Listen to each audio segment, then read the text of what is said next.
Oi, Savaloy. It's Wednesday. It's the 9th of April, 2025.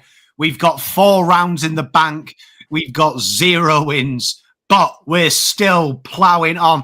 As always, I am your hostess with the mostest, Pommy in Oz. Peculiar accent, same great humour. Joining me, first cab off the rank, newest member of the group, but fast becoming a fan favourite. He's a financial mogul. He's a car salesman. He's like Del Boy, but if Paul Hogan was his dad. Mr. Nick, how are you doing from Horizon Finance? I'm doing as good as everybody else. It was a fucking shithouse weekend. Well, it started on... What day was it? What day did we play? Thursday. So my miserable weekend started on Thursday. I watched the reserve sifting for gold, and all I found was fool's gold. And I tried to carry on as best I can, and I'm here punching it out, writing loans and trying to take my mind off it. And I contemplated whether or not I come for another round of this, sifting through mud and trying to pick a good team, because it's not happening for me at the moment. So I'm here. I'm trying to be positive, and we're going to get our first win this week, and we're all going to be happy. Mate, writing loans, buying homes, as they say. You know what I mean? Look at that. I wish that hey, mate, I'm just here. I'm just here for the vibes. That's all I'm here for. And talking about vibes, we've got another new member of the group, but he's not a new member to Carlton. No, he isn't. He's a man that has got the deepest voice, I reckon, in YouTube. He's got a dashing good looks. God blessed him with a beautiful chiseled chin and also sharp intellect. None other than Jono Baruch, Gardner Stand. Jono, how are you, my friend? I'm good, Pom. I'm looking for, like Nick, I'm just looking for different rays of sunshine at the moment, things that can take my mind off this thing that we all love, which is our football club. But it's just, you just keep chugging along. You keep trying to find reasons, and some people think you're absolutely foolish for going back and giving them a watch, just like I flicked the like you, Nick. I flicked the reserves on for 10 minutes on Saturday night, and I'm like, I've got a lot better things to be doing with my life than watching this rubbish. But it's good, you know. Life crackles on. It's a busy time of year with different things coming up, so hopefully we can throw a win into this situation. Well, I mean, there's 2 train of thoughts, right? That it's going to stay the same, or you could go with the positive approach that it can't get any worse. You can't get any worse than no wins. So, yeah, you're already in the worst of it. Everything else is a Brucey bonus, isn't it? Mate, the only way from where we are is up. And hey, yeah. Who sung that? As you said it. Baby, you and me now. Who sung it? Yeah. Only way is up. So who was the band? That's the way I'm seeing it. Like it can't get any worse. And if we get the shit sandwich part of the season out of the way early, the rest of it can only be better. It is Yaz, mate. Things can only get better. We're just doing 90s classics here with cliches. I love it. Well, talking about as Elton John sang, things can only get better. But then he proceeded to say, "I guess that's why they call it the blues."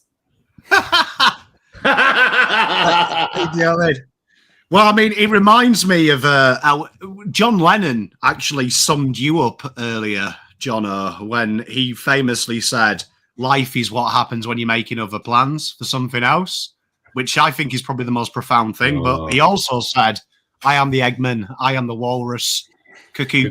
So he's either a genius or the bloke's high.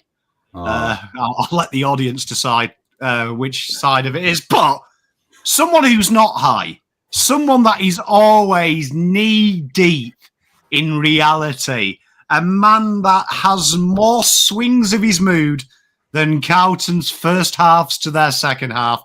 Great mate of mine, great mate of yours. A pleasure spending time with him on a week. Mr. Leckdog, how are you today? You've got a smile.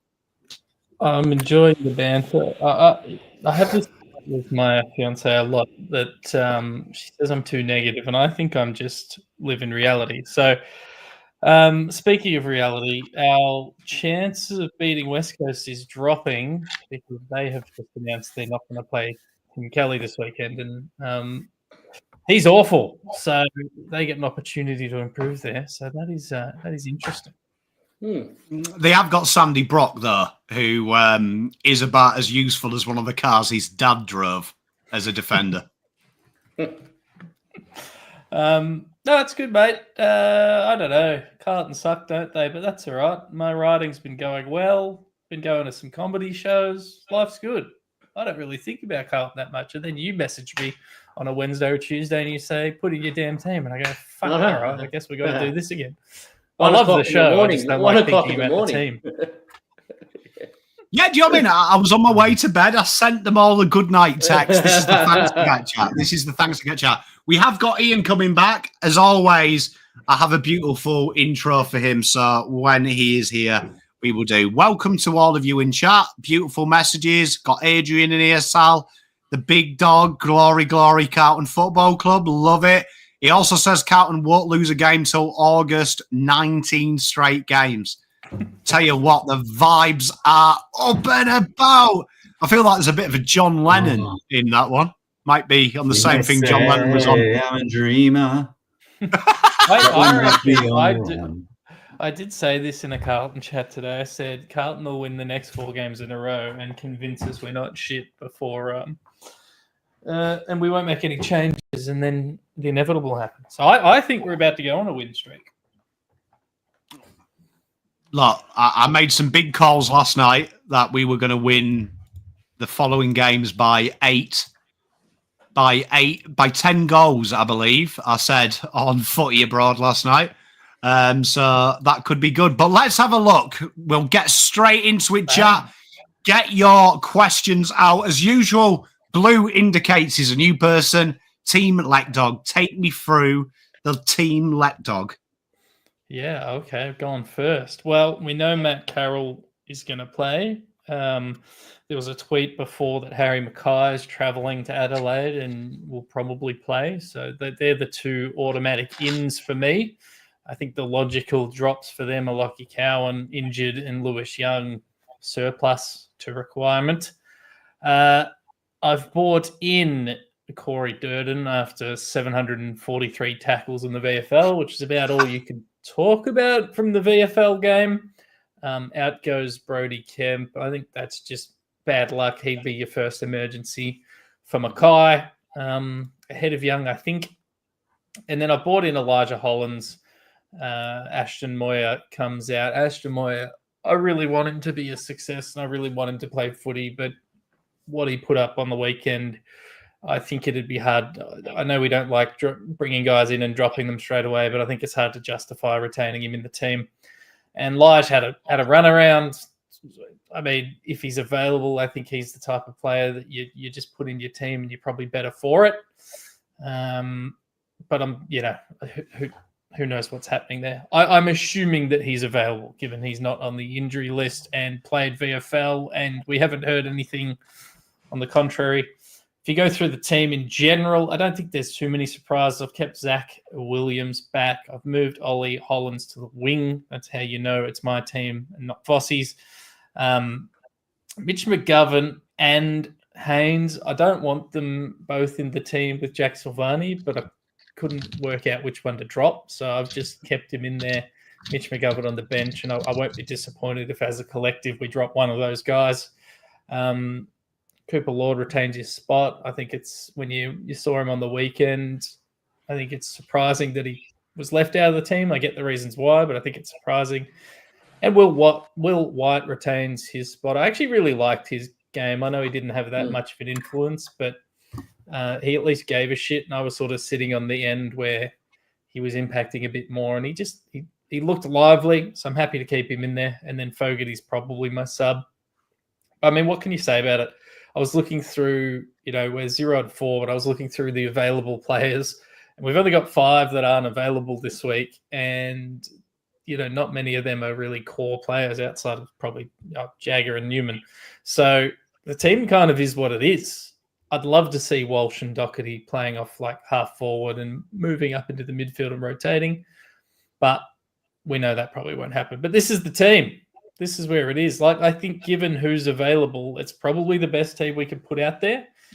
I didn't really know what to take out of the VFL in terms of the Camporelli brothers. I wasn't really sure if we were ready to bring Ben in. And given they've announced Matt Carroll and not Ben, I don't think he's coming in.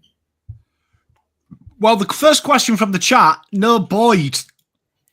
Yeah. I mean, with the move of Zach Williams back again, which we've seen Voss deploy over the last couple of weeks, and the inclusion of Matt Carroll, I'm just not sure he necessarily fits into this side. If you wanted to bring him in instead of one of our talls in Gov and Haynes, I'm supportive of that. I just think I'm trying to pick a team that structurally makes sense and not just pick the 23 blokes that Vossi's mates with, which is apparently how we pick our team in 2025.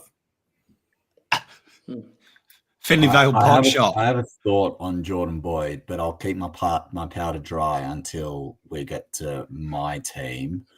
But I suspect I know what it is, but I'm excited to see it. Thank you, Lecdog. It's always great to hear from Lecdog. So you mentioned McGovern, Haynes, that whole schmozzle that is the talls in the back line at the moment. If you had to pick one to stay, are you going with Haynes, seeing as you kept him on the field, or just have him off the bench? I think Haynes was slightly better than Gov was. So he was probably a bit better than Gov was in the Collingwood game. So that edges him ahead slightly. When we did my team last week, I had Gov in over Haynes. Haynes was out of my team, and that was sort of a longevity, comfortability sort of connection type decision. But yeah, I think right now, if you made me choose, I'd pick Haynes for this single week. But I don't feel great about it, to be honest, either way. Yeah, and my second question for you revolves around a couple of small forwards. A question for everyone here and a question for the chat. If you combine Jesse Motlop and Lockie Fogarty's scores for the year to date, what do you think it is? Lockie Fogarty and Jesse Motlop. Lockie Fogarty and Jesse Motlop. I'm not even 3 sure goals, 1. Yeah, I'm not sure if Fogarty's even kicked a goal. I don't know. 5 goals. I'm not even comfortable. 6 goals. The answer is 2 goals, 8. Ooh. Oh, that doesn't fill me with joy. Did Jesse Motlop's got both the goals. Motlop's got both the goals and half the behind, so it tells you just how well both of them are going. So you're keeping Fogarty as the sub, but even that might be generous. Yeah, I was going through the disposals from last weekend, and if you scroll all the way down to the bottom, there's our whole forward line. Like, they're not even touching the ball. It's really bad. Moir had 2 kicks. Kemp had 7 disposals. Curnow had 8. And they're all down the bottom. White was probably our best performer with 10 disposals. I reckon, without at least knowing, White looked like he was hitting the scoreboard. He got 3 behinds. And he did, yeah. For a debut game, that was, that's a pretty good return. He's not gun shy, which is nice. It felt like. Do you question for you, Letdog? When I look at your forward line, you've moved Doc and Walsh there. Yeah. And one thing I've noticed that's infectious with Motlop recently, with Fogarty definitely in the last 6 months, is that they seem really reluctant to pull the trigger. Do you know what I mean? Like we saw Walsh. I think the best Walsh we saw was it was the first year we had Voss. That ability where he seemed to be adding that goal kicking, having a shy from 55. What do you reckon that's a structural thing? Is that a confidence thing? Or is that just the players? Because Fogarty, I don't think I've ever seen him kick lots of goals, but Motlop and Walsh, you could probably accuse Motlop last year when he did play of taking too much on by foot. I think it's a combination of things, right? Like we aren't generating a lot of opportunities. The opportunities we are getting are. I was saying this live during the game. I actually sat behind the AFL listed players that weren't playing with my dad, and we had to be on our best behaviour so we didn't get removed. But at one point, Dad did lose his mind, and all the players started laughing at him.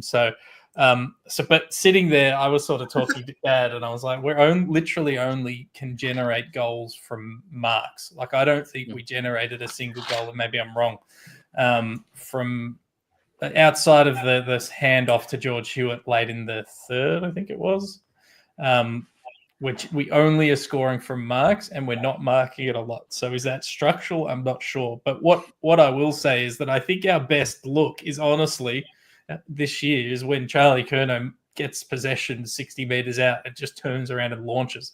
And to be honest, I would just ask him to do that every single time. And that's kind of my intention. I know there's been some question marks over Docherty's kicking, but that's my intention with Walsh and Doc. It's like, if you get the ball in that half forward line, just launch. Like, to be honest with you, I don't even want you to try and look for a target. Just launch at goal and let's have a crack, because whatever we're doing now isn't working. Matt Gandolfo in the chat asked before about how many spots do we play Doc before we say we don't have a defined position for him.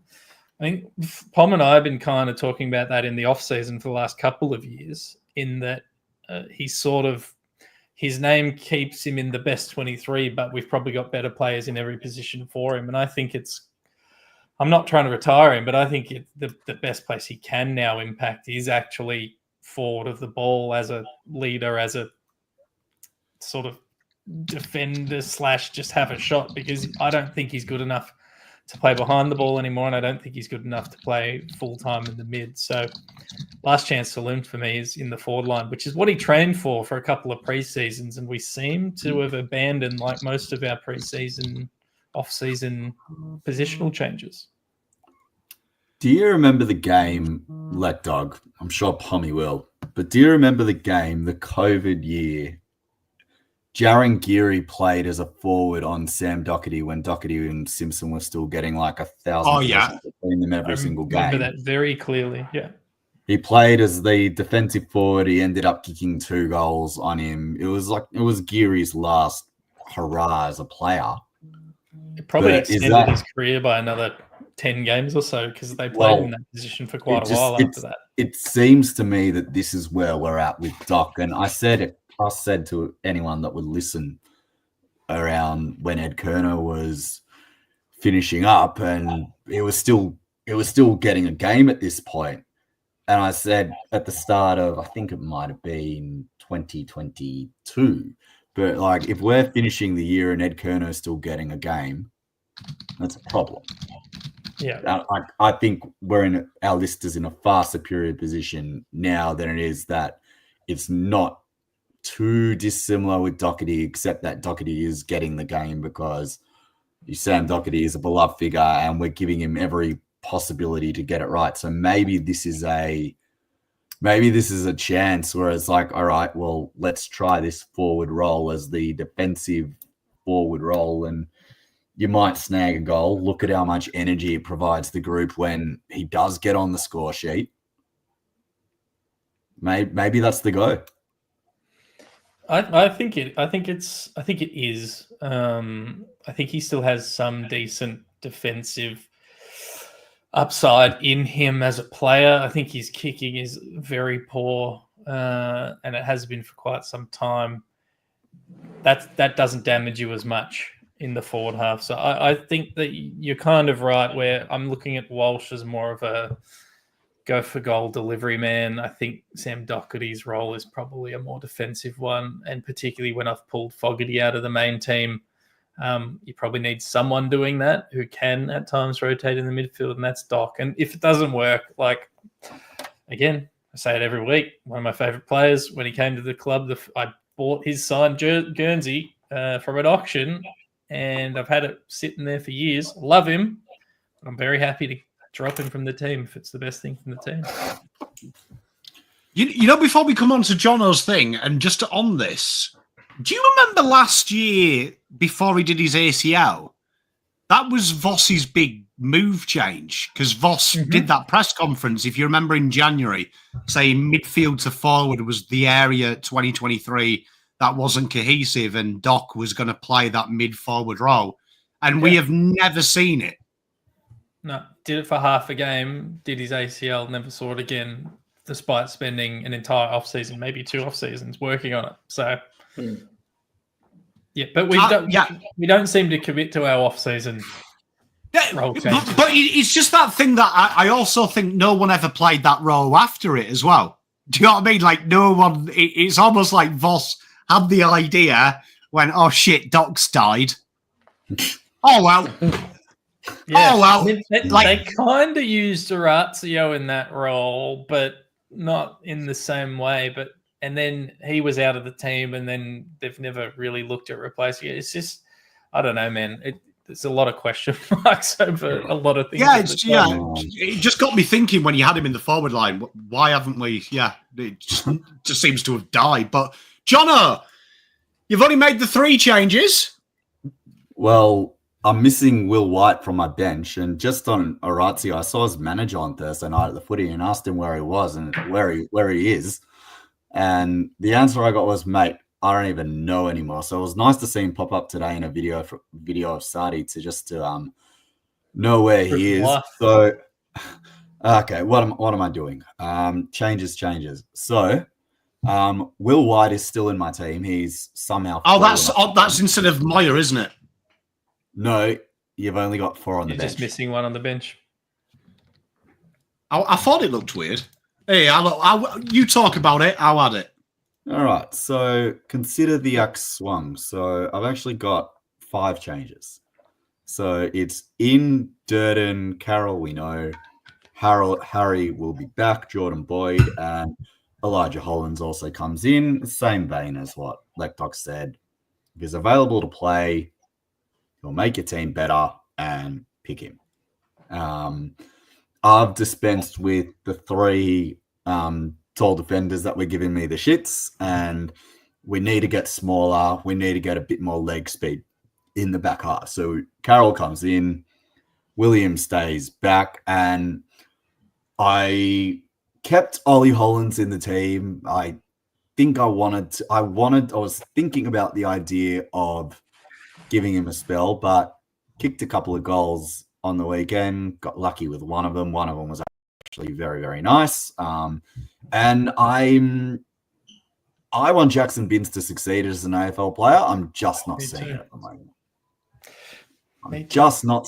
moment.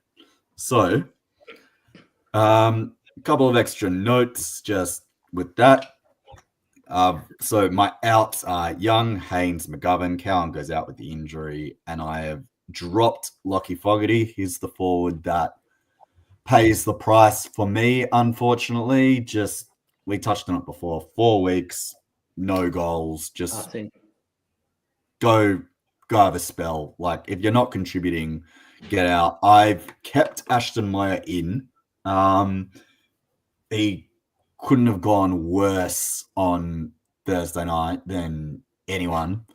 But my rationale is, particularly this week when you need a win and you're trying, there's a couple of ways you can go about it, actually. You can either go with your tried and tested and back your experienced guys to get a much-needed win, or you can back the young guy in.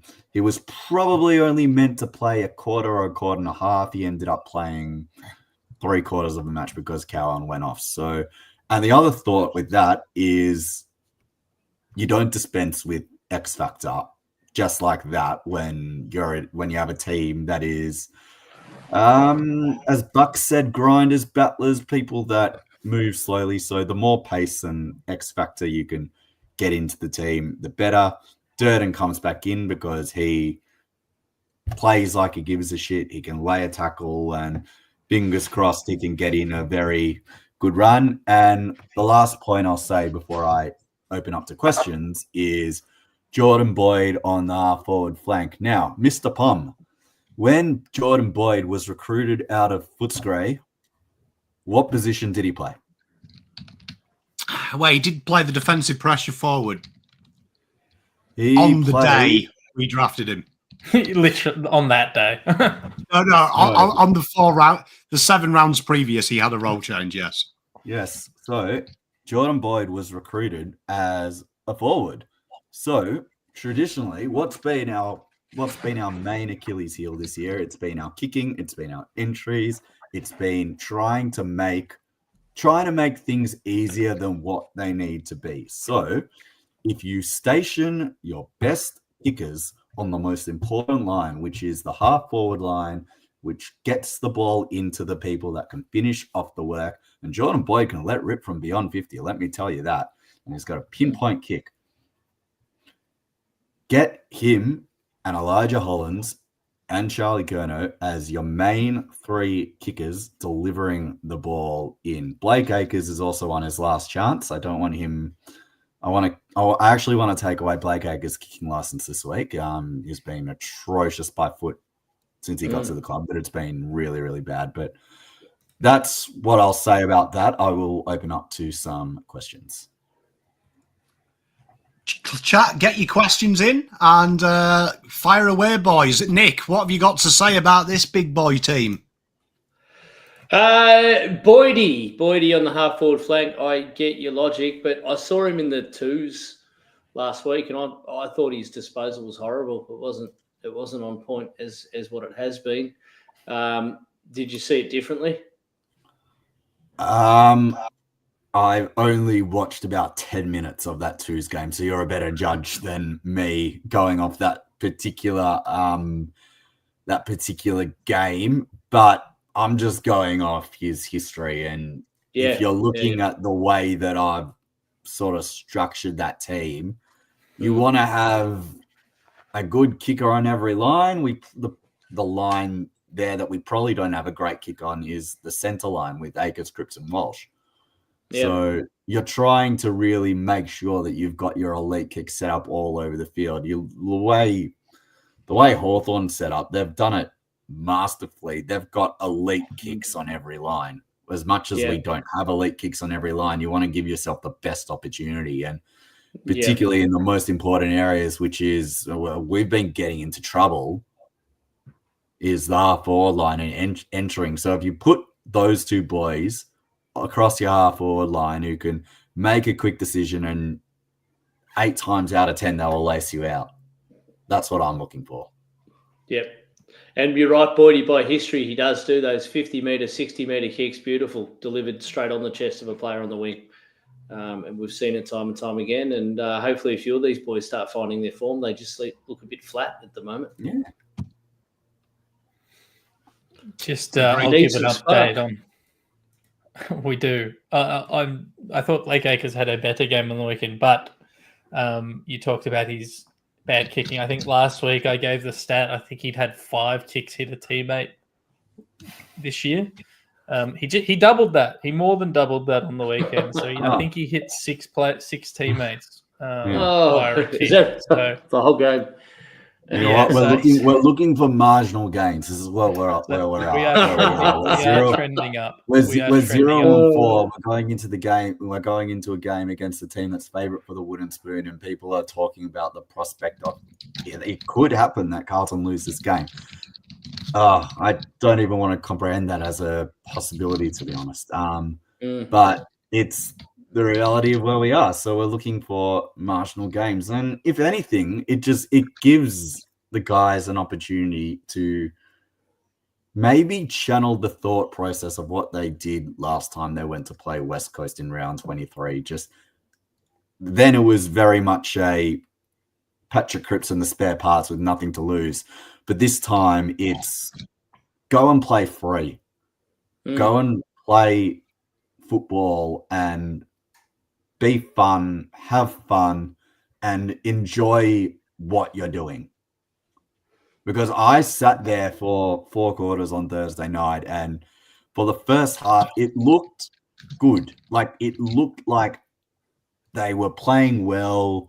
They were playing hard footy, and then once it started getting hard for them, their heads dropped and it looked like they just didn't enjoy what they were doing anymore. So I want them to play football the way that they were taught. I want them to enjoy footy. And as I wrote in my review, there are a couple of boys that are hopefully coming back into this team that need their teammates and the camaraderie of a team more than anything at this point in time. So get around your mates and really enjoy each other's company and do what makes you happy, which is playing footy. Hey, man. John, I just want one other question, if I may. You kept Kemp in the side. He was awful last week. Where do you see him? Do you see him dropping back into defence, persisting in the forward line? I mean, it was only a couple of weeks ago he kicked 5 goals. Was it just a shocker? I think it's just a shocker. I think the 5 goals gives him an extra credit in the bank. If I'm being completely honest, I see him. I do see him as at the banana. I know West Coast are a bit depleted, but West Coast have always liked playing that extra tall. So I can't see a situation where Sandy Brock is the number 1 key defender this weekend. I'll be shocked if they don't bring in Harry Edwards to stiffen up that defense as much as Harry Edwards is not an amazing player, although we had a varying degree of interest in him last season to try bring him across, and then he re-signed with the Eagles. There's a little nugget for everyone. So it's interesting to see what they'll do. It's interesting also from a West Coast perspective that they've announced that they're going to drop Tim Kelly. So it makes it very interesting to see what the matchups are in the midfield, on the middle of the ground. I'd be tagging Liam Baker.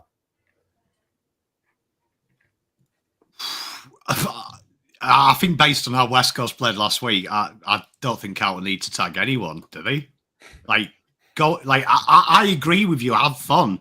Like, honestly, West Coast, that was potentially the worst game, apart from Ashton Moir, who was bobbins last week. As a collective, West Coast Eagles had a game like Ashton Moir. Like, I think this is a perfect game to give 23 lads a run around. Like, because if they genuinely lose this game, I would be starting questioning if any of these 23 footballers can play elite level AFL football, and that's no disrespect to the Eagles, but they are a shower at the minute. Well, it's like I wrote in my review, Pommy. If you read the review on the Gardeners Down, which I finally got out this morning, in the spirit of Passover, which is coming up this weekend, I asked 4 questions. And the first question that I asked was, of the group, how bad do you want it?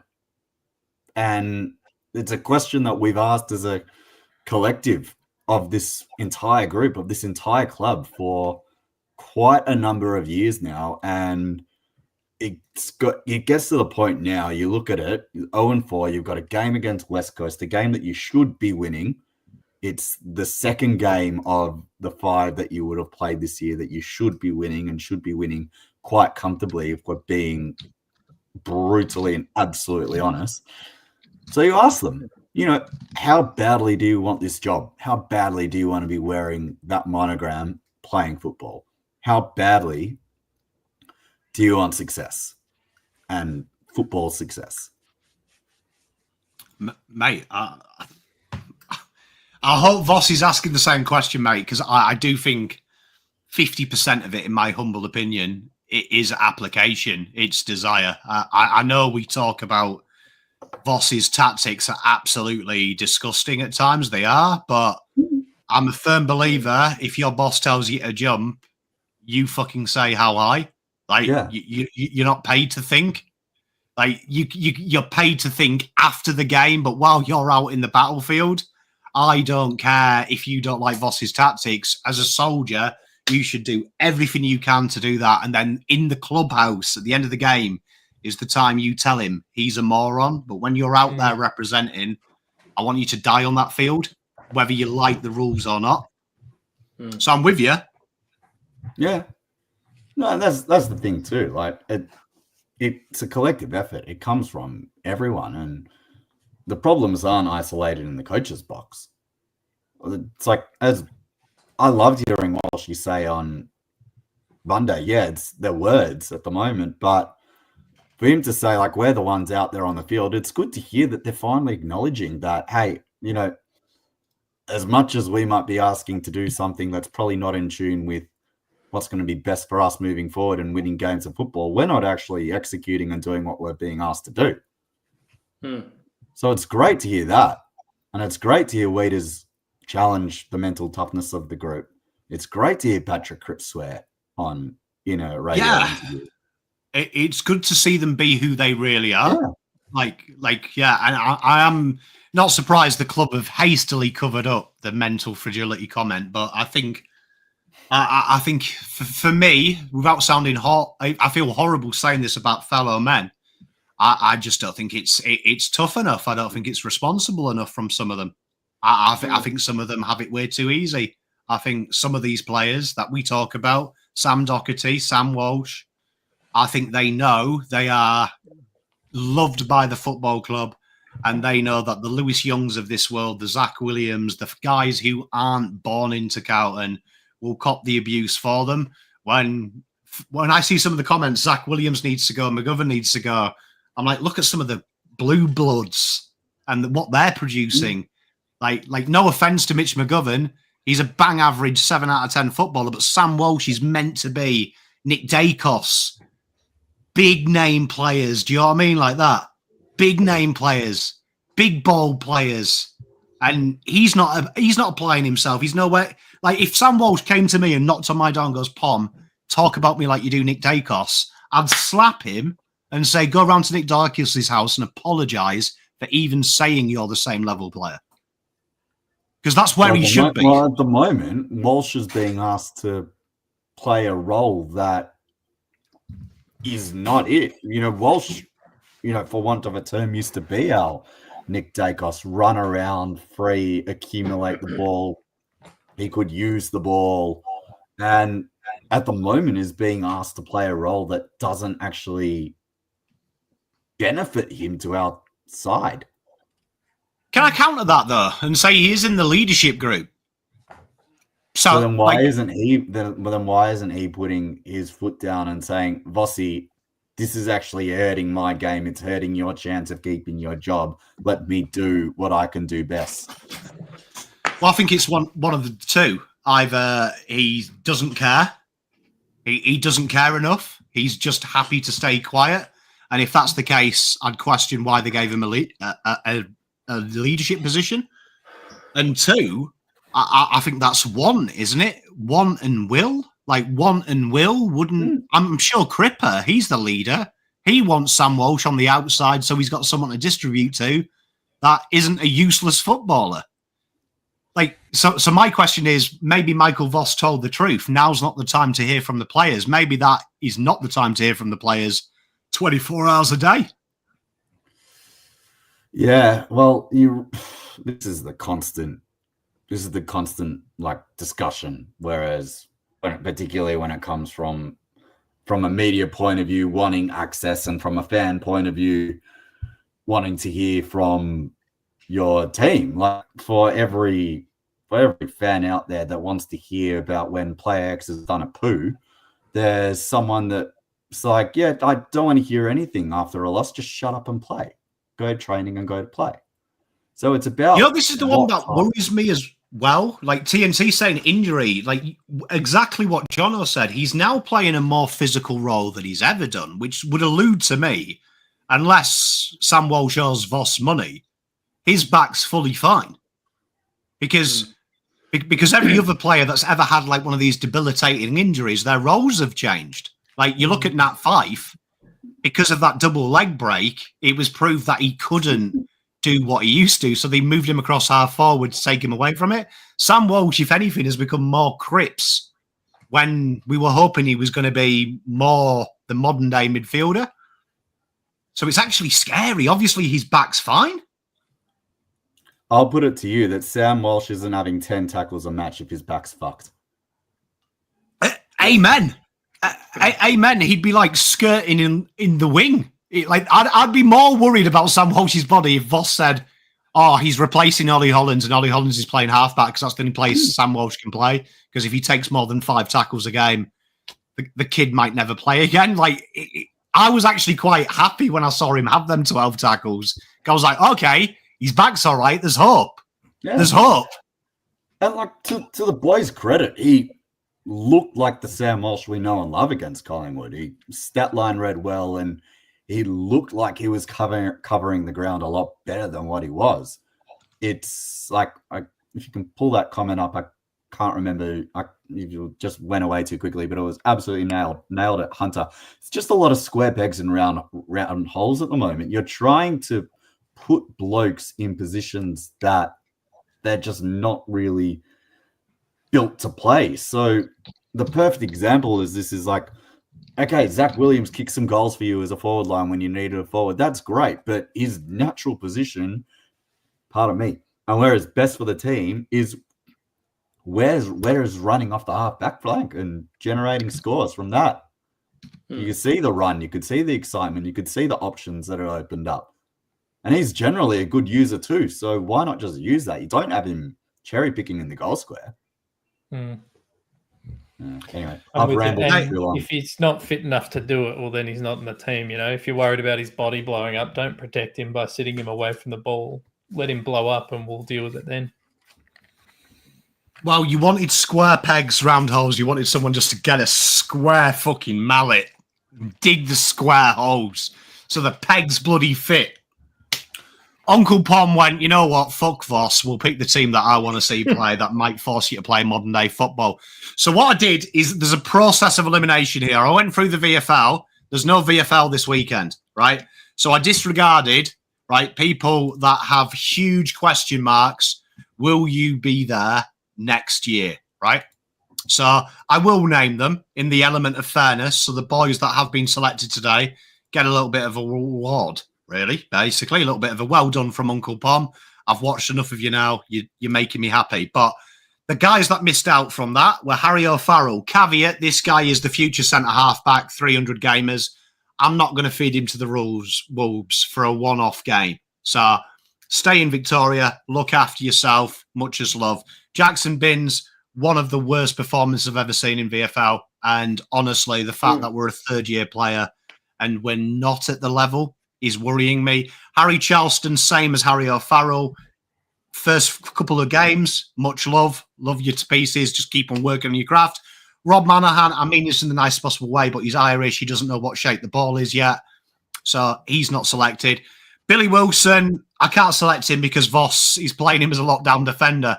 And that one baffled me. Hudson O'Keefe and Harry Lemmy, jury's still out on if these guys will make it. I thought Hudson's game was meh. I'll just interject, Pom. Hudson O'Keefe is our next premiership ruckman. Oh, fucking hell. The callback.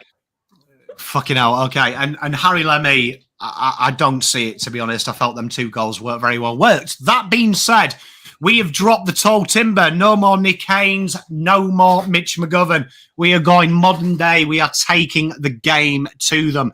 GWS last week absolutely cut them apart off half-back line. Boyd and Sard. Carroll comes in for his debut, and I put him at half-back. Why have you put him at half-back, Dan? Because he's playing a loose role in the VFL. So if he's playing in the seniors, I'm not treating him like Lockie Cowan. You play in the men's team with me the same way you play in the VFL. You have freedom. You go out there and have a bit of fun. And Zach Williams, $850K I am paying him a year to be a pocket forward. That's more than Tom Papley. That's more than Charlie Cameron. No. That ends. He's a halfback flanker. If it doesn't work, I'll trade him. So well done. You're back in the halfback flank. Lucas Camporelli and Ben Camporelli, 2 players in the VFL that I really enjoyed. And what I want with Ben Camporelli and Elijah Hollands, float on the ball in patches. We've got a chance to play in an experienced midfield this week. So try and get on the end of that. Do some excitement. Cripps speaks for himself. The guy's a genius. And I've put Ollie Hollands across half forward. Reason being, you saw the best of Ollie Hollands last week when he was played like he was as a junior. playing higher up the ground with no defensive responsibility, and pairing up with his brother.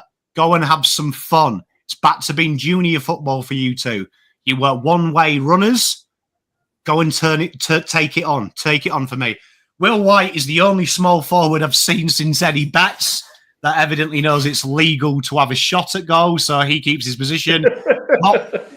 Motlop has a message in Pom's team. You are never allowed to leave inside 50. If the fire alarm goes off at Adelaide Oval, you better be fucking in the middle with your hand up, hoping I come and pick you up and carry you to safety. Harry Mackay, welcome back, mate. You'll see full forward, stay in the goal square, stretch Sandy Brock, give him the worst day of his life. Don't move, stay there. We'll find you. TDK, Chera, and Hewitt into the team. Sam Walsh on the bench. This is a statement. This is from me. Think about what you're doing. At the moment, you're not in my best 18. I'm giving the kids a go. Go out there when I do put you on the ground and show them who the daddy is. You'll be playing Ben Camporelli's role here. Corey Durden comes back into the team. You'll see Fogarty's gone. Evidently, it's a rule with my small forwards. One of them has got to run around like a headless chuck and tackle people instead of kick goals. So I figured, why change a habit of Carlton's lifetime? I want a tackler there. Ashton Moir is only in the team after last week having the worst game I've ever seen with two eyes. It made me miss Aaron Mullet. It made me actually look for Jarrett Gartlett, the former Gold Coast player we picked up's number, asking if he fancied a game this weekend. But in fairness to him, go out there one more time. I've got rid of Kemp. That should be your role, the third hit-up target. Lords, he comes in. And Cottrell, super sub. Super sub. Go there. Proper sub that as well. Someone that can run, stretch the game. And I'm going to be saying to Lucas, you've got a full game if you end up at three-quarter time with 20 touches, going at 70%. And 15 of them are literally uncontested. And you have two score involvements. You get full game. If you don't, Matt Cottrell comes on. And that's the same rule for Ollie and the same rule for Elijah. There is going to be a caveat. You've got to reach this minimum expectation. Otherwise, Cots comes in. That is 2025 Carlton ball. Thank you very much. Fix your club. So Boyd in as well, because he didn't play last week, did he, in real life? Is that eight changes? Yeah, because the 0 and 4 might I remind you. I fucking love it, but we know it's only going to be Durden in and. Okay, you say Carolyn, that, but I know for a fact. I know for a fact Voss is panicking because in the last 2 weeks, based on this very show, he has moved Ollie Hollands back to an attacking winger. And Zach Williams there. So, Michael Voss, we know right now you're desperate. You're looking for ideas. Here's the fucking idea. Modern day football, mate. Brought you. Thanks very much. I can't prove this, Pom. I can't prove this. But I was sitting with the players and coaches, and I'm positive that they recognized me from this stream. They kept looking at me. One of them nodded at me. I'm telling you that they're watching this show right goddamn now. I agree with Craig as well. Big Richmond fan, Craig. Welcome to the stream, mate. I'm with you. Massive fan of O'Farrell. I'm just not... I'm old school. He's not getting a debut. I can't believe we have a VFL bye this week as well. Like, it's just the worst run organisation in the world, isn't it? Smithy's released... AFL. You know what?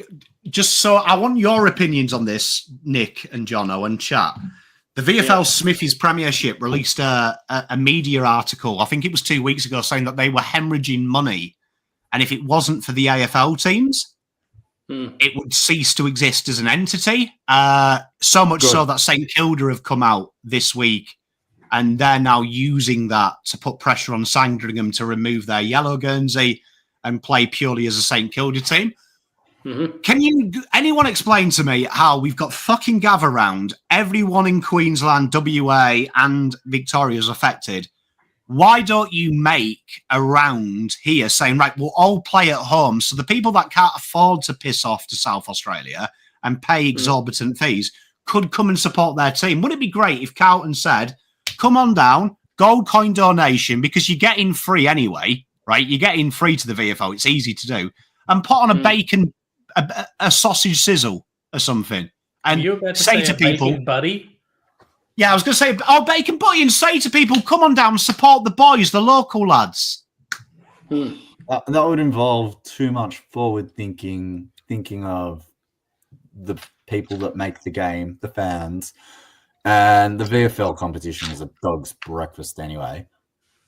Well, I just think, wouldn't it be great if we could pack it up, right? Like, or if you were really clever, right? This is me, look, entrepreneur Pom. The game is what, 3 o'clock Saturday, isn't it? 1:20, I think. 1:20, yeah. 1:20. Wouldn't it be great if you said 1:20 watch along party At Icon Right. Park. At Icon Park. Yeah, because they've got the big projector there. Put a projector inside. People could sit down and huddle up, and then you open the doors and say, "Would you like to stay? Watch the VFL lads as well." Spend a bit of money at the Carlton shop. Yeah. Open. Yeah, but it doesn't suit them, Pom, and they'll come up with an excuse, and we have to hire security and open up the ground and get the food vendors in and get someone to, roll down the white sheet so we can set up the projector and find the guy. Carlton, if you're watching it, I'd do that for free. I'd get down there 9 a.m., set all that up for you. I'd even host the watch along. Do you know what I mean? I'd do it from the club. Do it out the goodness of my heart. But I just think the fact that we are literally interstate, people can't afford it, cost of living, the VFL is losing all of its money. It's ridiculous. Isn't it a simple fix? Yeah, accommodations 800 a night in Adelaide on Saturday night, for example. It's just... But wouldn't it be a simple fix? All the Victorian clubs, all the Western Australian clubs, they play at home.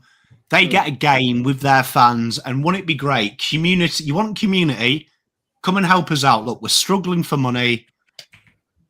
We'll lay on a sausage sizzle. I mean, I'm sure the members would. I'd happily spend $500 at Coles on sausages for the fans out of my own pocket.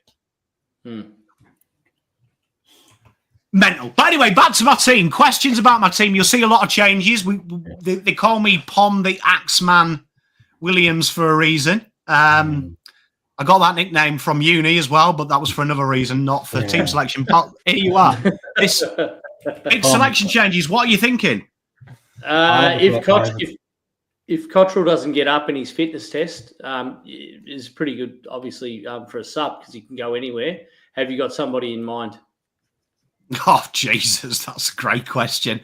Maybe Binsey for that role. It would have to be someone that can play mid-forward because I'm a firm believer that if you are a sub, you have to be able to play two roles. It can't just be a ruckman.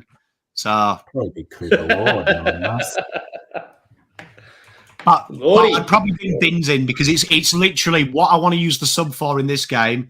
You've got 4 quarters to try and keep on for 4 quarters. Yep. So unless there's an injury, that guy ain't coming on unless you feel a little bit dicky in the 4th. Yeah.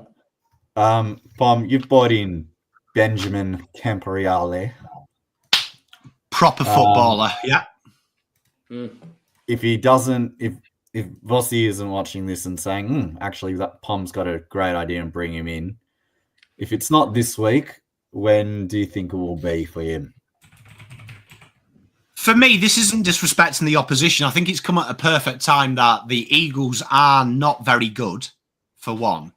But number 2, I think it's hard because at the minute we are in a must-win fixture. And you look at our fixture list from now, North Melbourne, they're no pushovers. Geelong, no pushovers. Then you've got GWS, you've got Geelong, which I believe they're bringing back the 90. Yeah, do you know what I mean? So you don't really want to, I don't really want to put him out to dry. I figured this is the first chance here, no VFL. Show me how much you want it. You and Lucas, I've tried to recreate what you said. Ben and Lucas have played their entire career on opposite flanks. Ollie and Elijah, that was their dream to play on the opposite side of each other. Here's your chance. Because if you do it right here, I guarantee you 3 weeks. Because at the moment, my forward connection's shit. So let's get the brothers to do it. I love the look of the 2 Camporeales on the wings. I mean, that honestly, that team. You know what that team says to me? I'm miserable 0-4. Like honestly, I'm flaggers baby with that team. That's Plan B, mate. We haven't seen a Plan B, so we're playing with the same utensils, hoping for a different result. Yeah, well, I just figured if Voss said, "Pom, can you select the team?" My Plan B would be actually write a Plan A because you haven't got one. So you're leaving it to the Blues Brothers to come and do it for you on a dusty road, aren't you? Double Dutch and Camperellis. Oh, I mean, look at that though. Like, I just look at it as a modern day game. Williams, Carroll, they are very good tacklers. Boyd and Sard are very. You've got it there. You've got rotation there. You've got drive on every line. Every line there's playmakers on paper. It looks good. Yeah, do you know what I mean? So, your strengths and your kickers. Yeah. That is modern exactly. football. Like, to answer JC here, unless I'm missing something, didn't our experienced players get us to 0-4? Yeah. Like, not taking piss, JC, because I love you, bro, but didn't they? It was our full strength side bar. What? Newman and Kerno lost to Richmond that were $1.80 to finish 18th. Mm-hmm. Did I miss that? Did I? Like at the moment, honestly, the guys I've dropped, I wouldn't trust to go across the road and get me a can of Coke because they bring me back Sprite, and it'd be half opened, and it wouldn't be opened properly. One of them would have bitten it at the bottom and gone like, "Oh, cool kids eat it from the bottom, Pommy." Oh, I've seen that video. Yeah, I mean, that's what would happen. They'd give me, it'd be half open, it would be all over my shirt. I've seen it. And they'd be like, "Oh, come on, Pommy," and I'd be like, but there we are. Unfortunately, I feel like we've lost Ian, so we will move on to Nicholas's team. Thank you. So I've been talking about Carroll for a couple of weeks. I didn't realise he was injured, but had his first game last week, and he was one of the highlights in that miserable VFL game that I watched. I watched it right through, looking for new cherries, looking for something to excite me, and saw a lot of named players getting a few possessions, but their decision making and their delivery was terrible. And we need a lift through everyone. We've got such a good and talented list on paper. It's time that they rose to the occasion, forgot that they were sad, and started fucking playing for the team and playing for the fans and getting us excited. Boyd comes in on the half-back flank for me. Get that delivery right up to the forwards. I've got Ollie Hollands and I've got Williams on the other half-forward flank, giving him a go. Mackay comes back into the side. Kicked a couple of goals in the third quarter in the VFL and started getting some momentum, taking some big clunkers again. And I wish him all the best and hope he's got his confidence back and can move through this yet, because we're all behind you, big fella. You just got to get there and do it. Bringing in Durden impressed me in the VFL. He was looking really hungry. He played a midfield role predominantly for most of the game. He was laying tackles left, right, and centre, and looking hungry, looking like he was playing for his career, which we need a few more to do. Elijah Hollands, welcome back into the side. I'd probably have him playing off of the half-forward flank with Ollie Hollands, now that I've seen it in Pommy's team. I do like the look of the double Dutch. And to get each other excited, I think that, having Ollie there is exactly what Elijah needs to build his confidence back and his flair. He ran the game pretty well. He was a little bit loose with some of his delivery, but he's going to sharpen up as the form comes. And for me, I am using my super sub as Ben Camperelli. Certainly very impressive in the twos, and can perhaps provide us a little bit of youth and a bit of X factor if we start falling flat. And again, play it early. Just don't wait till halfway through the last quarter, because you give someone a run. Use it as a tactic and use it as a weapon and use it early. I've got a question, because I'm looking at your team and I'm looking at my team that had the Camperellis. You've brought Boyd and Camperelli in. Collingwood have like this famous saying that it's the tattoos that make them brilliant, the most tattooed side. Sydney have started taking the piss that they've all got the same hairstyle. Could our secret be, Nick? We need more headbands because Ben Camporelli, Elijah, TDK, Boyd, they and Ollie Hollands, they love an Alice band. Could that be what we're missing? More Alice bands? You never know, mate. It could be the answer. It could be the answer. I think we're going to see the return of TDK this week. I think he's going to play a monster with no Cameron bloody breathing down his neck and killing him. So headbands. Well, he's got Bailey Williams, who, like, obviously, until West Coast picked him up, he had a rough 10 years because obviously the Adams family house went in receivership, so he couldn't open the door for them. I want to talk about someone with really ugly and shit tattoos. Bailey Williams is at the top of that list. I don't know. Bailey Williams looks like the guy that's kicked me out of every working man's club since I was 16. I kind of rate it. There's a fella called Liberatore that's got some pretty shit tattoos too for the Bulldogs.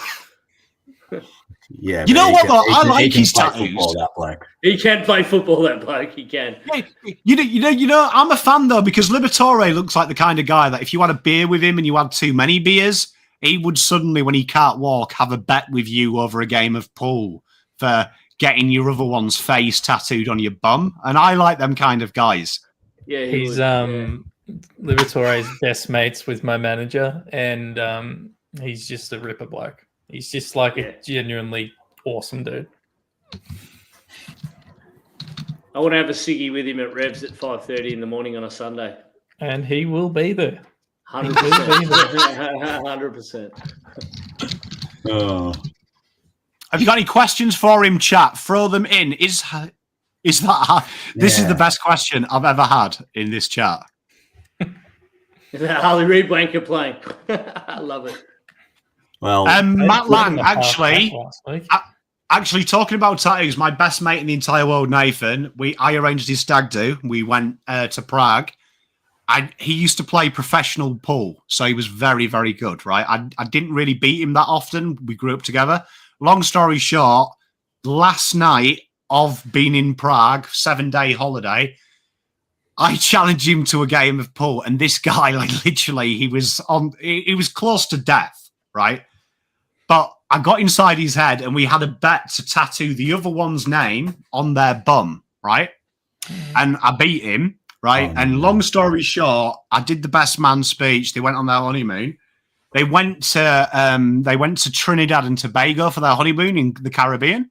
Nice. And literally 4:30 in the morning, I got a phone call from like a number I hadn't heard, and it was his missus going absolutely spare, saying, "Why the effing hell has my husband got Daniel tattooed across his arse crack with a thumbs up sign underneath the yull?" And honestly, quality. So shout out, Nate, if you're watching. Brilliant to know that you've got my name on your bum. Oh, this is great. Let's come back to footy. Note to self, I'm going to play pool with Pommy. From one bum to maybe another. Nick, how have you landed on Nick Haynes as your tall defender going out on Lewis Young staying in the team? Just to give TDK a break. Youngie's playing that role in the ruck pretty well. I think Nick Haynes hasn't done a lot to really impress me in the 4 games that we've lost, to be honest with you. And I don't think I'd have a few friends if we put it up and said who's been enjoying Nick Haynes in the side. I don't think there's many people. So yeah, good call. Good call. Liam loves the selection of big Liam Brown. Great comment as well. I really do actually like the kicking power you've got in that backside. You know McGovern though. Question on here: do you feel like McGovern has been affected by Haynes? Because it feels like Haynes and McGovern now are going into each other a bit like we saw Kemp and Wheater in last year. Haynes was, in my mind, supposed to be the backup for Mitch McGovern. not the player that plays alongside him. So that's where I'm at. 100%. I think that McGovern and Haynes are sort of colliding, and they don't know where they stand. And I think McGovern is one of those players who can probably get a bit self-conscious. There's someone in his space, he gets a little bit gun-shy. Maybe that's what we're seeing, because we haven't seen the McGovern that we've known and loved that he was last year. Clucking big marks. One of our best disposers out of the back line. Where's it been? We haven't seen it. We need a lift from a lot of players that are in there. It's interesting with McGovern though. So Kingy had that stat on first crack about McGovern and his turnovers and leading to goals. At least is trying to do something, which is I can't fault his endeavor. I can fault his execution, but maybe that does come from a place of there's someone else that's brought in my team to do the same job that I'm doing. So what am I doing here? I almost want to question the mental health of a lot of our players that don't see themselves at the moment, that constantly seem to be worried about how they're supposed to be zoning, and a little bit of ball watching rather than playing attacking footy, backing themselves. Is it a self-confidence issue right across the board? The team's playing without a soul at the moment, and I know that when we play and when we've got a soul and we're all playing for the team and not as individuals, we look bloody good, but I haven't seen it.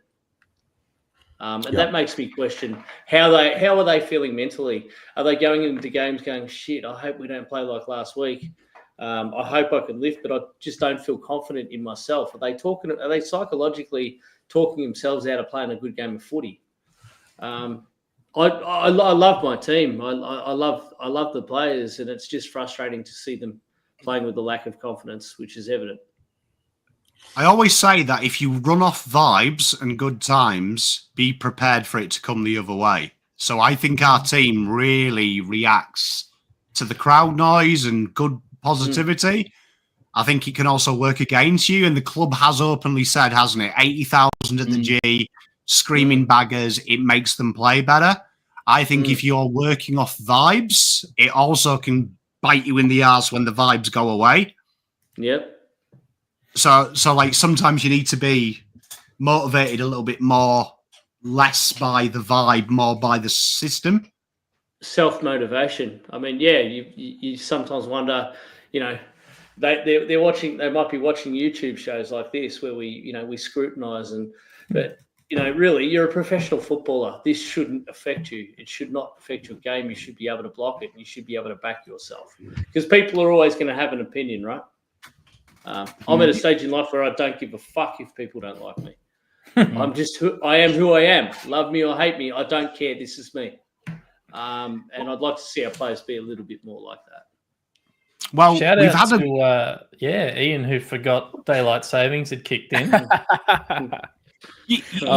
Apologies, lads. I was recording a podcast for the boys, and it went way longer than I imagined. But no, happy to just jump in at the end again. Why not? Well, I mean, I've got to say, again, was it?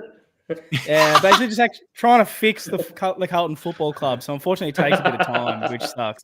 Right. Well, I mean, you've missed a lot. We've talked about bum tattoos, modern day football. Who buys the most? Who's the most likely footballer to buy darts from Rebs at $70 for 20? And a man that probably doesn't do tattoos, but you know what? I wouldn't mind losing a bet to have his cute face tattooed on my bum.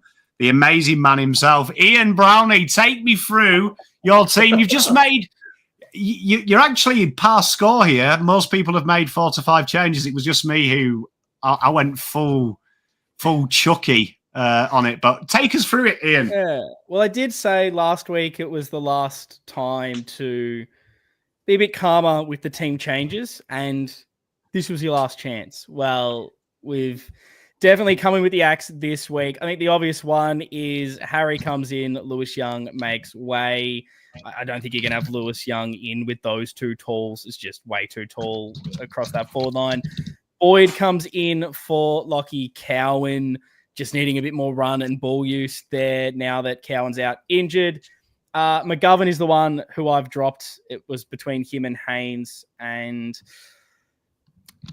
last week, McGovern, as much as he tried to make things happen for us, every time he got near the ball and touched it, it was just an error. And I was dropping him after the first round, so I'm dropping him now. Matt Carroll comes in to make his debut. As we already know what's happened, he's going to play this week. I just think we need to be smaller in that back half. The 4 key defenders just doesn't work. We need guys that are trying to keep the game moving. And with that, my other change to the back line, Zach Williams moves down into defense. I think the best we've seen out of him this season has been running through from defense forward, basically. And I think we've missed Ollie Hollins in that wing role, being front of the football. We saw it last week against the Pies. Kicked 2 goals, was one of our most dangerous players. I wonder if we've lost quite a lot this season, not having him be proactive in that front half for us. We haven't really nailed down that other winger with Akers. Akers has looked as bad as he's ever played. How much of that is not having Ollie there with him? Who knows? But let's try and see it for 1 week. Then also dropped Docherty because his form just isn't up to scratch.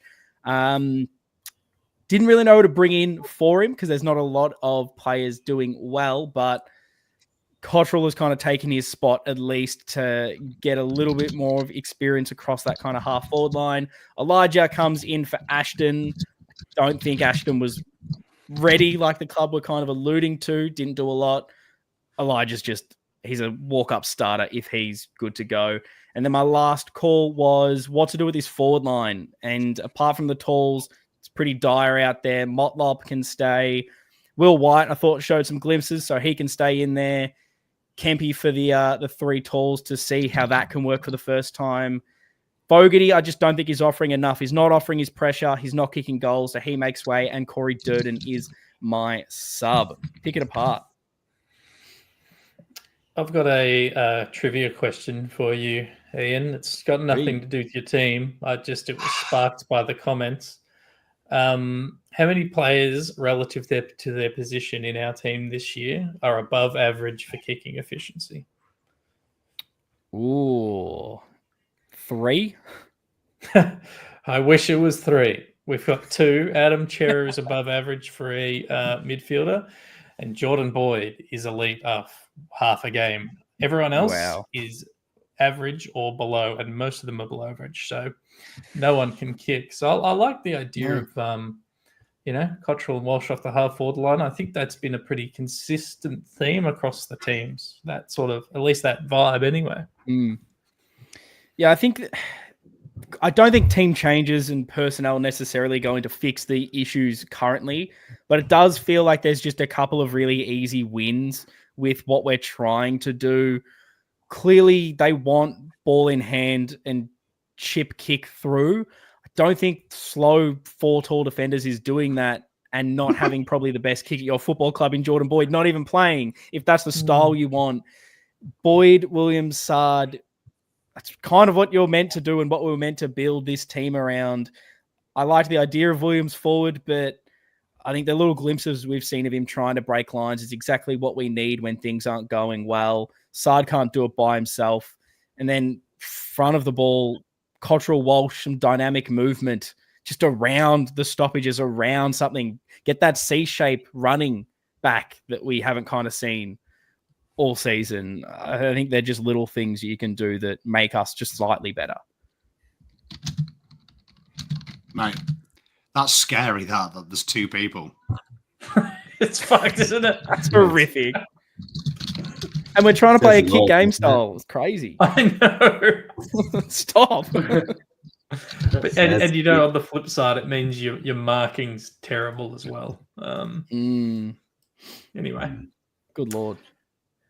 No, the question I had for you, Ian, is when you looked at this team, like,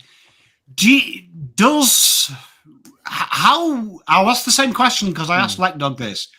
Will White looks like the only small forward since Eddie Betts that looks like he knows I'm a forward, I can have a shot. What do you think is going on? Because I watched Durden in the VFL, and although he played 70% midfield, which I wish someone at the club would explain what the fuck that was about. But I was trying to get some touch.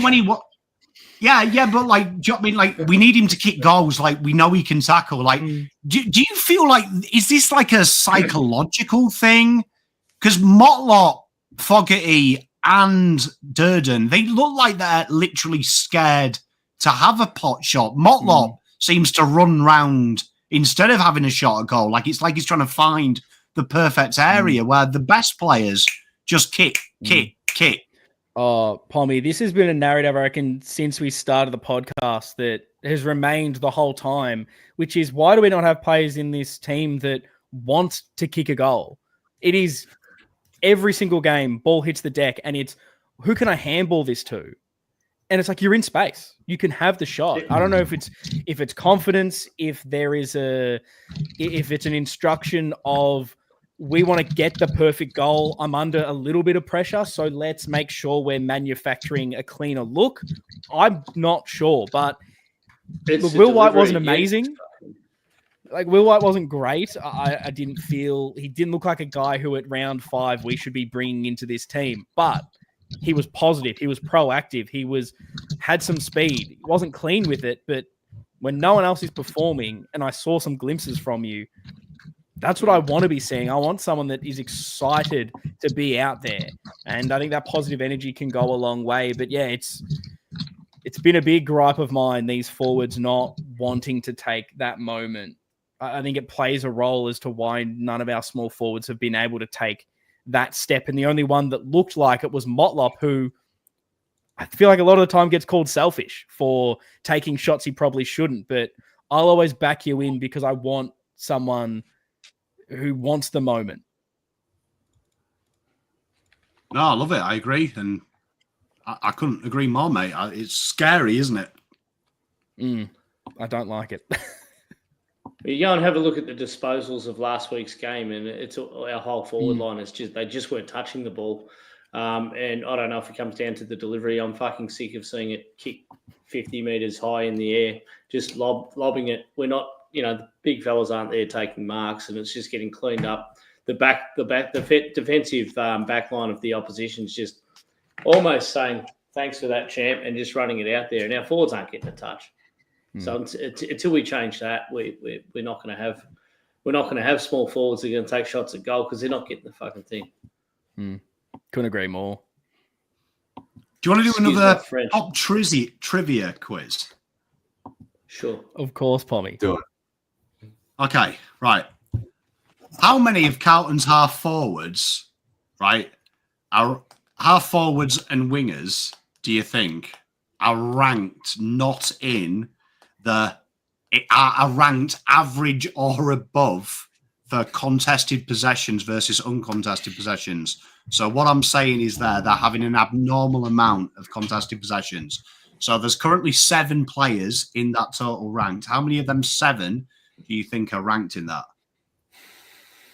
I would have said they haven't collectively gotten enough disposals to even register. I think it's most of them, to be honest. I don't think we get these guys on the outside at all.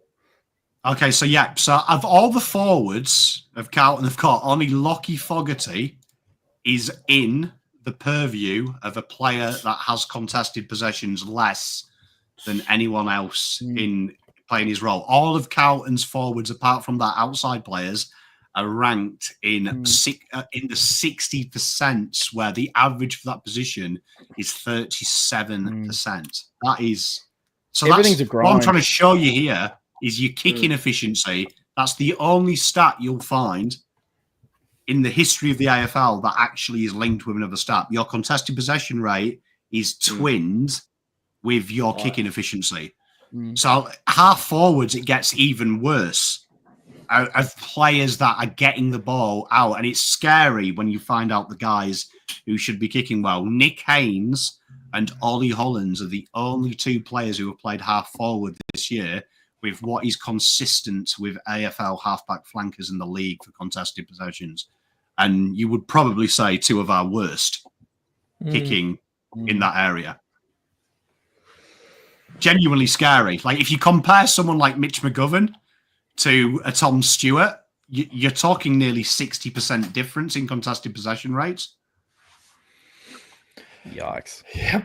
And it shows, right? Every single time we move the ball up the ground, it is a grind, and it's tough, and it's hard, and you work for 5 minutes to get an entry, and then it goes back over your head, and they score in a single chain of play. So, like, whatever we're doing, it's tough. Nothing's easy. My favourite. It's a fascinating thing. It is a fascinating thing. But I suppose we better collect this team because Mrs. Pom is looking at me. And I'm getting some messages. I was going to say, she's looking at me and going, "Why are you not doing the bedtime stories?" Right. So, as we always do, chat, we will take one each, and then you will pick one. So there's 5 of us, 1 of you. That should be 6 per line. Nice and easy maths. Nick Backman, I'll start with you. Which of these miscreants are you bringing in to team? Carol. Oh, Carol, I was but a fool. Go well, son. Welcome to the Blues. Mate, I'm looking forward to seeing this gentleman play a game of football. I can't wait to see him out there. It's going to be nice. I think he's going to go really well. Let's hope he goes well. Mr. Leck. Zach Williams is playing in defence in our team. Yes, there you are. Get your money's worth. Get your money's worth paying $800K for a pocket forward that's done it twice. Mr. Jono. I am going to save the milestone man, Adam Sard. Happy 200th, Sadi. Happy 200th. Salam alaikum, Sadi. Good luck. We had to play him because we had to play him because we had to. We've sold the bobbleheads now. Can you imagine? Oh God! Have they released bobbleheads? Yeah. I got an email about it during this show. Oh, Jesus Christ! I'm not a conspiracy theorist or curses type of guy, but seriously, haven't we lost every game we've brought out a bobblehead too? Yep. Probably. Probably. Beautiful. Hang on. Is it a Hyundai bobblehead or just an AFL store bobblehead? Because no, it's a Hyundai one. Are you sure? Yeah. I'm pulling it up now. Well, you can keep moving on while I pull this up. I'd like to see an M&M blue bobblehead. If I could, with Sadi. Mr. Ian, while he tries to do this. Give me Jordan Boyd, please. Look at this. Look, there's changes. I've instilled the axe. This is how you win games. Axe. I'm going to save Wheater-in, and I'll give people in the chat the hard job of do you do it. So chat, in the comments, can you give me one name? And that name is the centre half back of this side. Akers, Ben Camporelli, Chera, Cottrell, Cripps, Kerno, Docherty, Durden, Elijah Hollands, Fogarty, Haynes, Hewitt, JSOS, Kemp, Lucas Camporelli, Lord, McGovern, Moir, Motlop, Ollie Hollands, TDK, Walsh, White, and Young. It looks like, because I can see a load of JSOSs. Clear. Silvani's wiping it. Silvani. It is an AFL branded Adam Sard. There is no Hyundai branding on the. But it's not the one you can buy from the shop, though, isn't it? It's a limited edition. Because the Hyundai ones are when we go to absolute horse poo.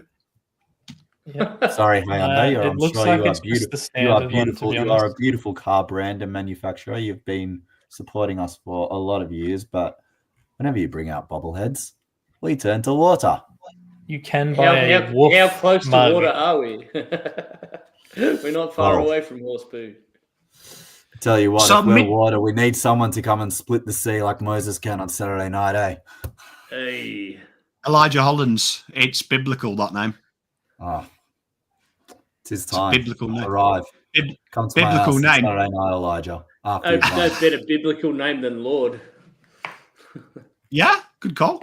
Good call, I suppose. I always forget about that one, but I just think it's a nice name, isn't it? But we've got a midfielder, Mr. Nick. Midfield, who's your first guy?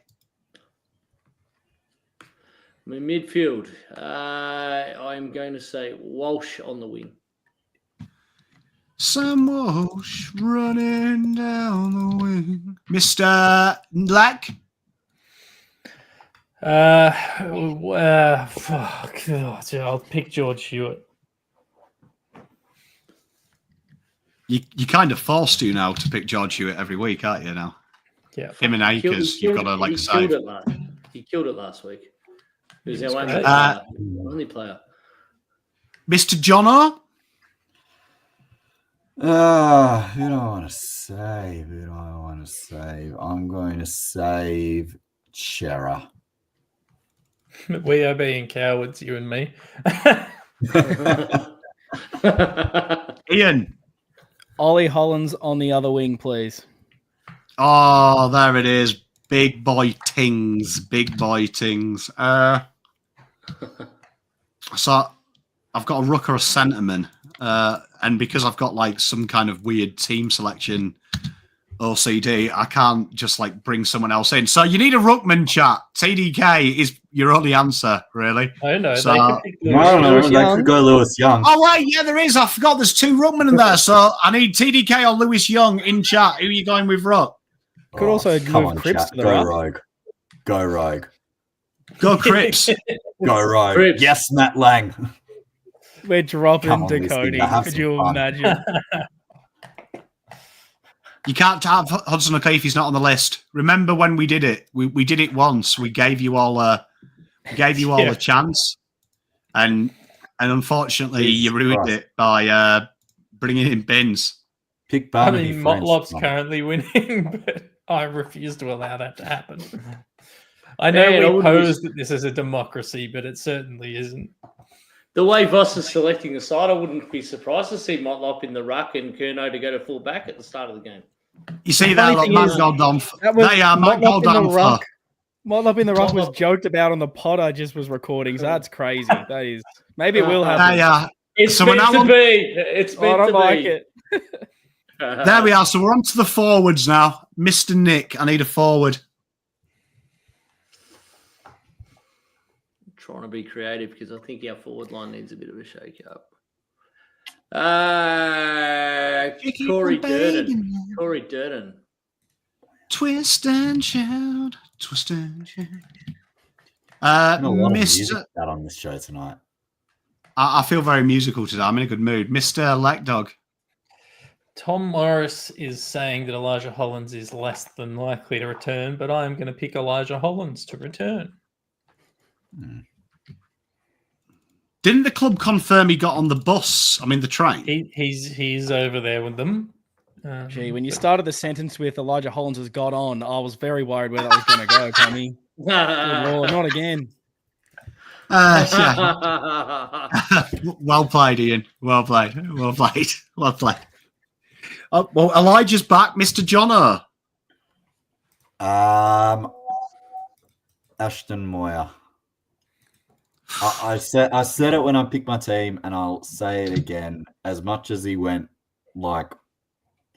probably played the worst ever recorded AFL game in a long time on Thursday night, when you're a team that is searching for something, you just do not dispense with X Factor like that.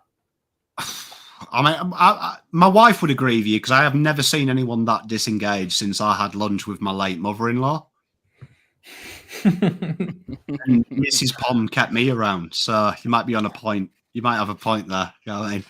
I like it. Ashton Moir keeps his place. First shock of the night, Mr. Ian. Yeah, let's really shake this up. Will White. You know what? I really enjoyed Will White. It's the first time, like I say, since Eddie Betts, I've actually seen a human being be able to play small forward like any other small forward I watch. So, well done to him. Charlie Kerner. Chat. Love it. Are you bringing Harry Mackay back? Are you bringing Harry back? We've got one spot left on the half forward. I mean, in the full forward line, you have got Lewis Young, Motlop, Mackay, McGovern, Lord, Lucas Camporelli, Kemp, Haynes, Fogarty, Docherty, Cottrell, Akers. Oh, look, he's back. He's back. You know what? it wouldn't surprise me. Like, because I think, is it Nick Haynes the only player we've got on our list who's a key defender that hasn't played full forward? Isn't he? He is, isn't he? He is. Like, he must be confused. Why do you guys do forward training? Is this normal? Do you always do this? That must be quality to see Haynes going, why the fuck is Lewis Lung taking set shots? Oh, he plays forward. Does he? Like, he must have been so confused first training session. What the fuck is going on? Mr. Nick, we need our bench. Let's bring in Ben Camporelli. There's something about Ben that I like. I don't know what it is, but I just like him. Is this Mo? Yeah, it might be the fact that him, because Ollie Hollins is doing it as well. Have you noticed a few of them? They're starting to grow. They're starting to grow a mustache, but literally they look like they're 13. It's quite cute. Ollie is. I haven't been able to recognise it. Can't see it. Ollie's bum fluff is starting to come through. But like, give him. I keep thinking of Black Dog. Black Dog should do shit beard watch instead of sleeve watch. Can you get that going? Shit more watch. And Jono, you have a bit more to do in person with players than we do. But sitting with the players, I was looking at them going, "Fuck, like you are literally all just children." Like it did make it harder to yell at them when I was sitting next to them. I'll say that. Yeah. Once you get a bit to deal with them, it does. It's a moral dilemma in your head going like, you know, how much do I want to absolutely lose my head, particularly if they are in an earshot. But it is that moral dilemma. But sometimes you just gotta let them know. And if you think someone's got a shit beard, let them know. Like I want to see this week #shit Mo watch, and you call the player out. Can you give us some mustache power rankings? Yeah, I like that actually. Oleg Markov #1. He's got some interesting. Ollie tattoos. Lord, by the way, is the person I'm saving. Ollie Lord. Fuck! Hey! I've handballed it. Fuck. I was sitting there the whole time going in my head, say Cooper, say Cooper. I was asking me about fucking mustaches. Oh, Lord. I've infected someone with it. Jono. Port Adelaide. Oh, this is a list of players that are left that are really not doing much for me at the moment. I didn't pick him in my team, but I'm going to put Cottrell on the bench. Big Cotters. You know what? Honestly, I'm telling you, the perfect sub. Just give me more Cottrell as sub. I like him as sub. Yeah, he is. He is.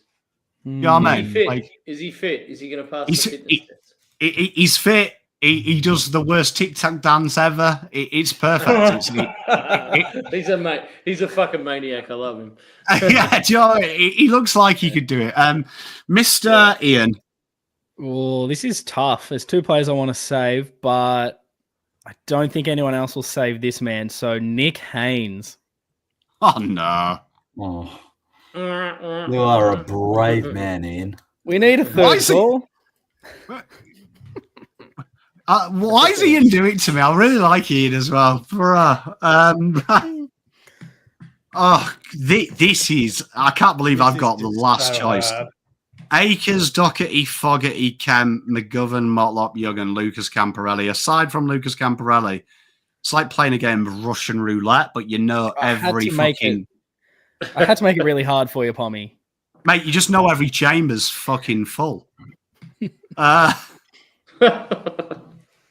know, no, fuck it. Look, my team, my show. Lucas Camporelli, welcome to the club, bro. I knew that was coming. 7 changes, baby. 7 changes. It's like that is how a football club should be done. Like when they announce a Sunday squad on a Thursday saying, "Oh, there could be up to 7 changes."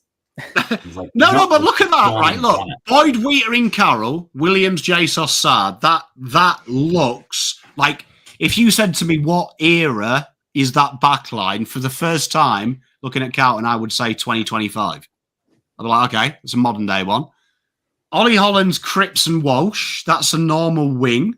Half forward is nice. Forward, full forward. Moir should be Kemp. TDK, Hewitt, Chera. The bench is attacking. I like it. I'm not too sure why Ian's been mean to us and put Haynes there, but I mean, each to his own. Each to his own. Hey, each to his own. But chat, thank you very much for watching us. Make sure you like and subscribe. And before we go, let's go through. Nick, what can the wonderful people of YouTube and Facebook do if they contact you on the deets I'm dropping in chat? If they contact me really quickly, I can get them set up with a personal loan that'll be enough to go to Adelaide and stay for one night and go and watch the football this weekend. It is expensive in Adelaide to gather around, so some people may want to do that. That is something I can help you with. But if you've got any questions, you might be uncertain about your credit file. As part of the Carlton community, I normally charge for this service to pull your credit file, to go through it and give you a consult. I'm happy for any Carlton supporters to ring me up and say, Nick, I'm a Carlton supporter, and I will do that for free, give you some advice, give you any advice about lending that you want. If you're looking to buy a car and you're not sure where to go, I deal with some of the best car broker purchasers in Australia. Whatever I can do to help, I'm here to help. I love Carlton and love you guys. So let us know what I can do.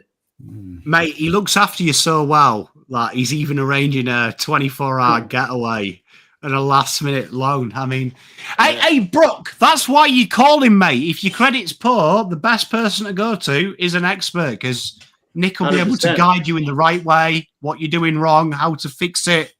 And if you listen to Uncle Nick, you'll be Elon Musk in 24 months. Well, a lot of people say that, and when I pull their credit file, it's not actually as bad as what they fear. People are pretty self-conscious about that shit. And there's no shame in picking up the phone and saying, hey, I don't really know. I don't know what to do. I want to get back on track. Now, I can't make you follow my advice, but I can point you in the right direction. Hey, I like that. Hey, that used to be my advert for golf swings. Most golf pros train swings, but I'm here changing lives. Oh, that was it. Lek, what the fuck are you doing? Like, honestly, Lek Dog, at the minute, you are 1990s Kim Kardashian. Every time I turn on the internet, every link I click, there's a pop-up ad to watch your video. You are the Kim Kardashian of 2025. What are you doing, Lek? Tell me what you're doing with your life. Writing for Code Sports every week, joining Pommyinoz every week. That's about it. Make it sound like I've got you as a slave. I mean, I don't feel like I've got a lot of choice. I would still choose to be here, but I don't feel like I've got a lot of choice in the matter. But yeah, no, I'm just hanging around. Follow me on Twitter. I'm back on there, and it's a living fucking nightmare, but I'm there. Black Dog. Well, the link is in there. Go and follow that dog. He does wonderful super coach. He does that. TNT looking for a job, Nick. Are you hiring? I am. I can vouch. I can vouch for TNT. He's a good guy. I am actually looking to hire. I've got a couple of positions in some car yards coming up, and in turn, we'll need some broker support, some people doing some things. So if it's not now, it's good to know good people and good to know who's around. So TNT, make sure you click that link. Just introduce yourself, and we'll see what. I just put my email in the chat, but it was failed to post. Pommy. Okay, I'll put your website because there's a how-to there. Yeah, or inbox me on Instagram at Horizon Finance Group. Okay, cool. Right, Mr. Nick. Nick, what the fuck am I on about? Ian, what are you doing this week? Yes, well, the reason I was late to this episode was I was recording a 2.5 hour, who knows how long, midweek podcast. We didn't do a normal review of the Collingwood game because it was the same old shit, so there was no point just having the exact same conversation. So we brought in a guest, good mate of the pod, Robbo, in to just kind of dissect and go through everything and just have, I guess, some honest conversations ourselves on what we think is going on and trying to have somewhat of a maybe not positive outlook, but at least an objective outlook on things. So that'll be dropping tomorrow morning, Navy Blue Corner on YouTube, or wherever you listen to podcasts in audio form. If you want to listen to Carlton content, we're going to have about 2 hours of it for you. You know what? I love that from you, that you've gone the hard way there. You've done another review. I'm very impressed. Yeah, I mean, that's hard work. I know what it's like. It's hard work. I've dropped Nick's Instagram in there. If you click that link, it will take you straight through it. And I've also dropped Navy Blue Corner. Go and make sure you see that. And Mr. Jono Baruch, you are a very busy man. You are constantly dropping articles. What is to come from you? Yeah, it's a busy time of year, Pom. So in the same veil as Ian, we dropped our review of the Collingwood game. It wasn't much a review because the same thing happened as the last few weeks. So instead, we've got the holiday Passover coming up on Saturday night this week. So in the spirit of that, we asked 4 questions to the Carlton Football Club. So that's up on Garden Stand at the moment. There will be a preview coming for the West Coast game. There will be a review sometime next week. I've said West Coast game. I would love to be talking about something else other than a loss. So hopefully we win. I'm sure sometime between now and Friday afternoon, my dad is going to ask me to prepare my something nice to say at the Seder on Saturday night. So I will be doing that, cleaning my house, getting everything ready for a week full of matzah and crumbs. So yeah, happy Passover to everyone, to those who celebrate. I hope you have a Mate, great happy time, Passover to everybody who celebrates that. Do you know what I mean? We don't get anything nice to celebrate around these neck of the woods. So nice that you're doing that, Jono. Pommy, how do you summarize every Jewish holiday in 8 words? They fought against us. We won. Let's eat.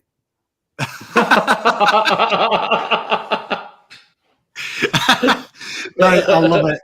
Well, everyone, have yourselves an absolute splendid rest of your Wednesday night. We'll be back next week because now Carlton don't do Thursday games, and we're probably never doing a primetime game for the next 5 years. So peace, love, light. Look after yourselves. Make sure you go and check everyone out. See you next week. Come on, Blues. Come on,